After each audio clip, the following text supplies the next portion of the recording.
Bienvenue dans cette nouvelle vidéo où nous allons faire du transfer learning. Alors ici nous allons plutôt appliquer de façon pratique la méthode de Zero Shot Learning en utilisant des modèles provenant de la communauté Hugging Face dans les différents transformers. C'est quoi le Zero Shot Learning? Le Zero Shot Learning permet de classifier que ce soit du texte ou des images de façon automatique sans pour autant avoir fait un pré-entraînement dans votre propre dataset ou bien dans votre propre corpus. C'est tout simplement le propre du transfer learning. Et en utilisant les différents modèles de Hugging Face, cela se fait de façon efficace et très rapide. Donc, dans le Zero Shot Learning que nous allons appliquer, il s'agira de faire plutôt la classification des textes. Et du coup, nous allons utiliser les transformers provenant ou bien les modèles provenant de la communauté Hugging Face. Donc pour cela, il vous suffit dans un premier temps d'installer le package transformer et le package torch. Donc en fait c'est PyTorch. Et comme dans les précédentes vidéos, il vous suffit tout simplement de faire point d'exclamation pip install transformer et point d'exclamation pip install torch. Moi je ne vais pas le faire puisque c'est déjà installé dans ma machine ou bien dans mon kernel. Alors je vais passer directement à l'étape suivante qui sera tout simplement d'importer la fonction pip line du package transformer. Donc mon package ou bien ma fonction importée, je vais maintenant créer maintenant ma fonction. Donc ça sera pipline et on va mettre notre fonction Zero Shot classification. Et du coup là on va pas spécifier le modèle, on va d'abord laisser le modèle par défaut et on verra ce que ça donne.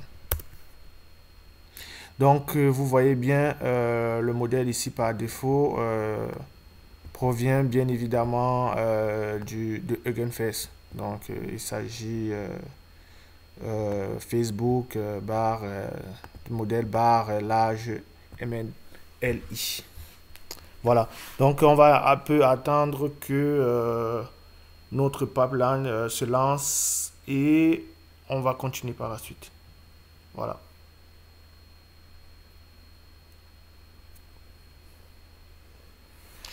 Notre modèle actuellement chargé, alors on va maintenant créer du texte que nous allons classifier. Par exemple,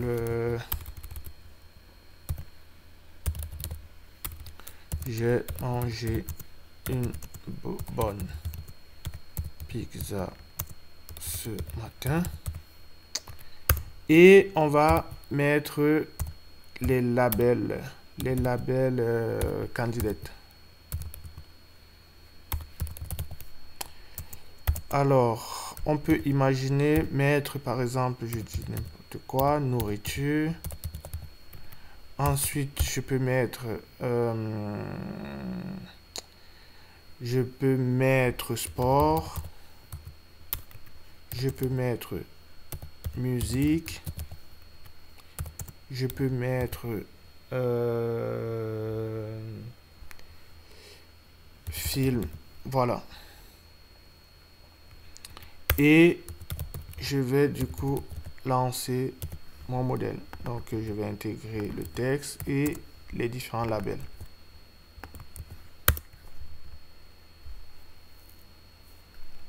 Voilà, donc vous voyez notre modèle ici, il a bien classifié notre texte. Il a dit qu'il a en fait notre texte a 82% de chances d'être dans la classe nourriture. 10% d'être dans la classe sport, 3% dans la classe musique, 3% dans la classe film. Donc peut-être que vous vous dites c'est parce que c'est premier et du coup c'est peut-être pour ça que ça a bien classifié. On va d'abord mettre ça là par exemple avant-dernier et on va relancer.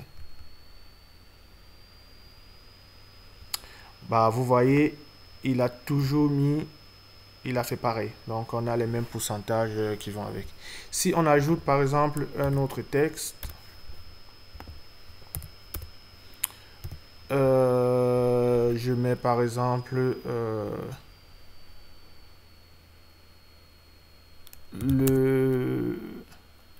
le match, par exemple, Barcelone et Real de Madrid, par exemple. Real a eu lieu, par exemple, hier soir, par exemple. Et si on lance,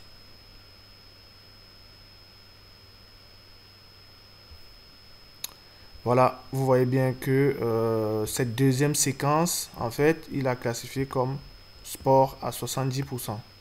Donc, vous voyez, on n'a pas eu besoin d'entraîner notre modèle dans notre corpus pour qu'il puisse apprendre ou bien pour qu'il puisse reconnaître tous les événements. Il a réussi à bien les classifier dans les labels adéquats. Voilà. Et ce qui est intéressant, c'est que vous pouvez aussi le faire en anglais. Vous allez voir que il va vous donner exactement les mêmes résultats et avec les mêmes performances.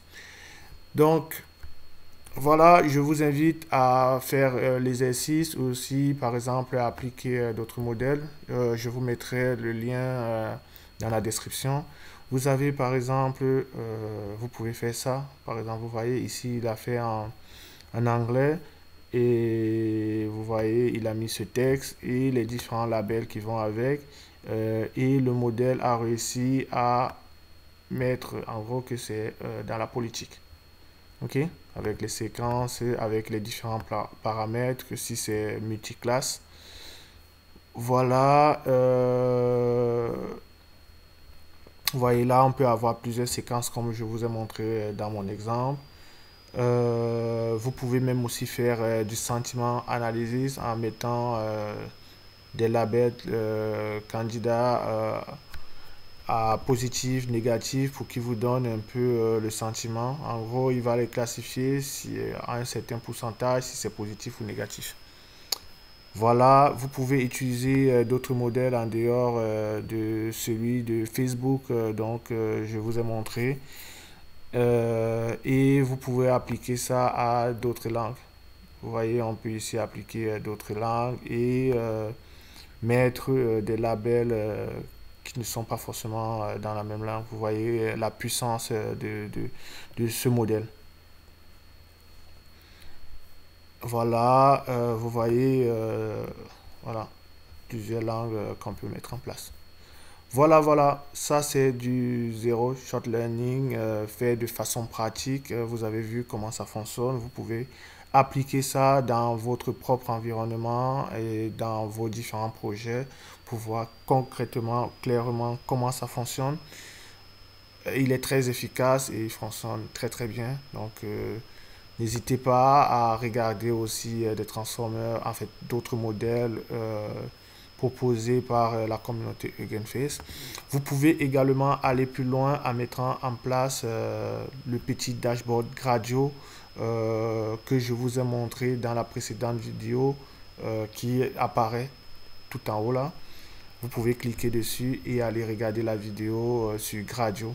Vous pourrez mettre une petite application qui vous permet de générer la classe associée et de façon automatique grâce à Gradio. Voilà.